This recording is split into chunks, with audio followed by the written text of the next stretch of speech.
Okay, 1771 should be pretty easy. Yes, they are fractions, but look at the numbers.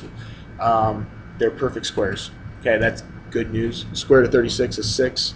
Square root of 49 is 7. My answer. Square root of 25 is 5. Square root of 16 is 4. There's my answers for that. Solve the following by graphing the related function. Okay, so again, you just graphed on the last video. If you watched it, you should know how to do this. I'm going to do this kind of quickly. If you don't know what I'm doing, go back to video 6 and watch how I graphed. Okay, so my b value is 0, so I know my AOS is going to be x equals 0. And then my vertex is 0, 4. Plug 0 in, you get 0, 4. So my table of values, 0, 4 is the middle. Negative 1, negative 2, 1, and 2. I'm going to go with the positives. 1 squared is 1, plus 4 is 5. 2 squared is 4, plus 4 is 8. So plot those points real quick. 2, 8. Negative 2, 8. So we graphed it, but that was only a portion of this. It said solve the following. And that is equal to 0, so we're solving it. We want to find where it crosses the x-axis. Well, it doesn't. So what that means is there's no solutions for number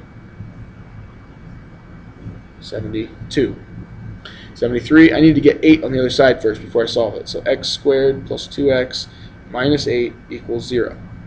Now, I know that there are faster ways of doing this. You could factor, you could quadratic formula, but you still should know how to graph, so that's why we're doing this. X equals negative 2, negative b, so negative 2 over 2, so that's negative 1. When you plug negative 1 in, you get your vertex of negative 9. So negative 1, negative 9 is my vertex. So I need to do my table.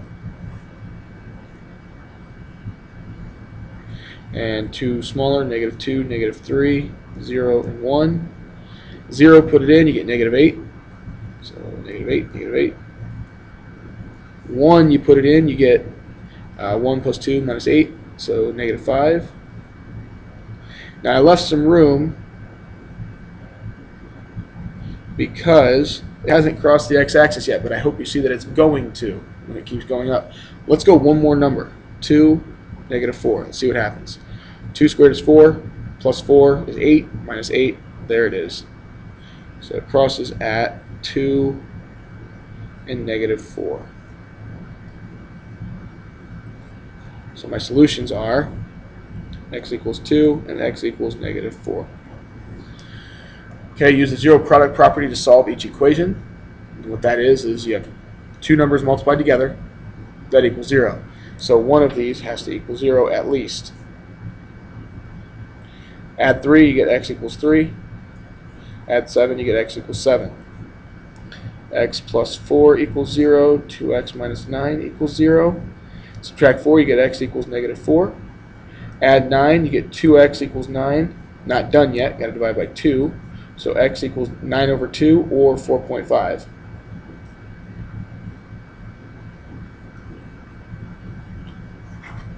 There's my two solutions. So I've basically developed, you're going to use this idea for number 76 and 77.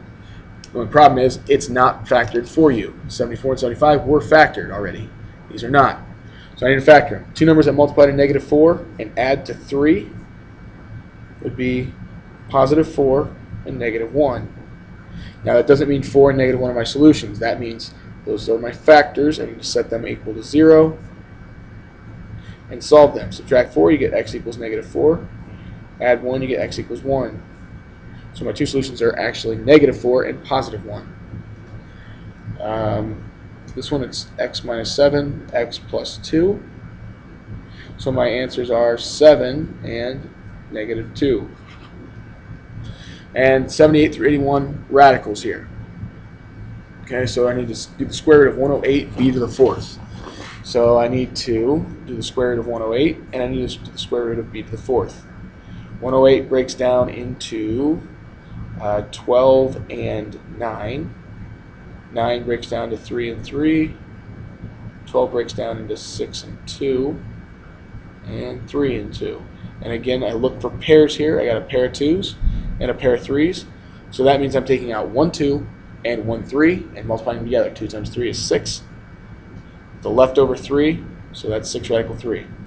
If I have 4 b's, and I want to take out a pair, how many pairs can I make out of 4?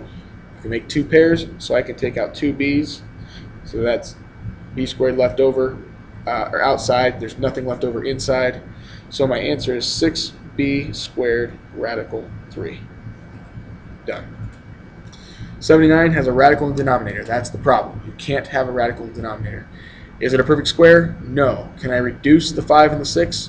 No. So I have to rationalize, which means multiply by fancy 1. In this case, it's radical 6 over radical 6. So the top becomes 2x radical 30, because those are both inside the radical, multiplying those together, over 6. Radical 6 times radical 6 makes radical 6 squared, which cancels the radical and makes it 6. And the only thing I need to do is reduce anything on the outside, and I see that 2 and 6 can be reduced. 1 on top, 1x radical 30 over 3. I'm done there. Number 80 is adding and subtracting radicals. With that, you have to have the same number under the radical to combine them. They're not the same right now, but I can simplify each one. Now I'm going to do this because it's easy to forget the 5 on the outside and the 2 on the outside. So breaking down 32, I'm going to do this. I'm going to do it kind of quickly. I get 4 radical 2. Breaking down 50, I get 5 radical 2. And I already have a radical 2 on the outside here. So 5 times 4, that's 20 radical 2 minus 10 radical 2 plus radical 2. Now I just add or subtract the coefficients. So 20 minus 10 is 10, plus 1 more is 11 radical 2.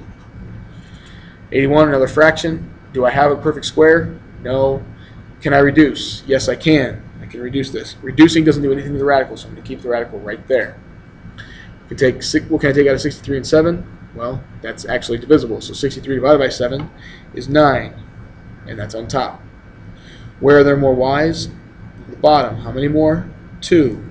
Now the good news is we just made a perfect square. Square root of y squared is just y. Now there's no radical in the denominator. Square root of 9 is 3. And we're done. That's the end of that video. Watch the next one if need be.